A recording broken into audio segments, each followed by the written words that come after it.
Okay guys, Assalamualaikum. Jumpa lagi kita video kali ni. Okay guys, video kali ni saya tunjukkan secara simple lah. Saya balut bonet carbon plane ni.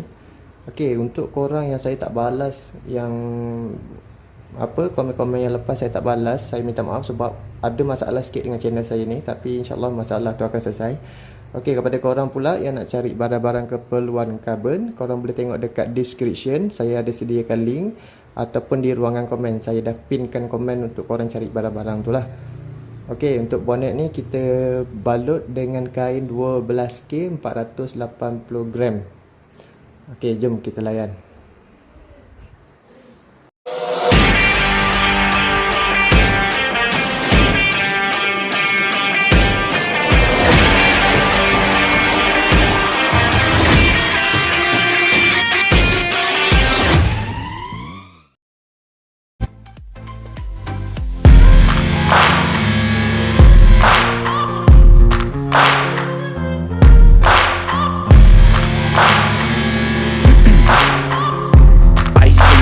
I've been driving this train, searching for greatness in a sea of the dying and shameless, a sea of the aimless. I don't wanna be one of the nameless. I'ma wake up with the mindset that one day I'm gonna make it, and I don't think I'll be fine if I don't break my limitations. Don't try to stop me, I exist to write my own story. I'll make a decision if I want some peace or if I want the glory. Don't want a life that is complacent or possibly boring. Just want a life that is worth every day exploring. My whole life I just wanted someone who would notice me. My whole life I just wanted to be somebody to be. Yeah, I just wanna be great.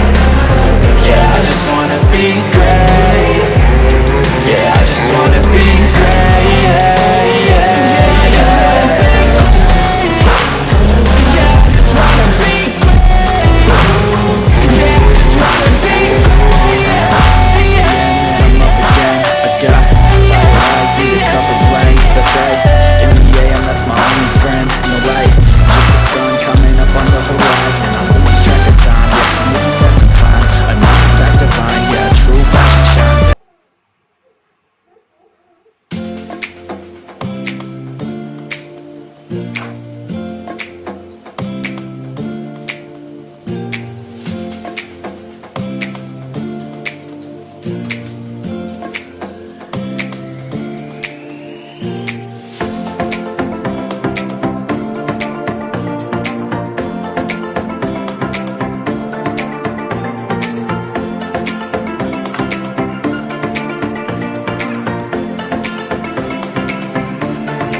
Okey guys, inilah dia hasil dia bila dah siap. Ni belum polish lagi ya, sebab saya biarkan dulu dalam sehari baru saya nak polish, buang habuk semua. Kalau kita tengok dekat-dekat nampaklah dia punya habuk semua. Inilah benang 480 gram 12K. Inilah dia hasil dia. Ni clear saya pakai 2 lapis je, clear pun clear biasa. Nak pakai gelas surit tapi stok tak ada, kedai cat tutup, jadi terpaksa pakai clear biasa.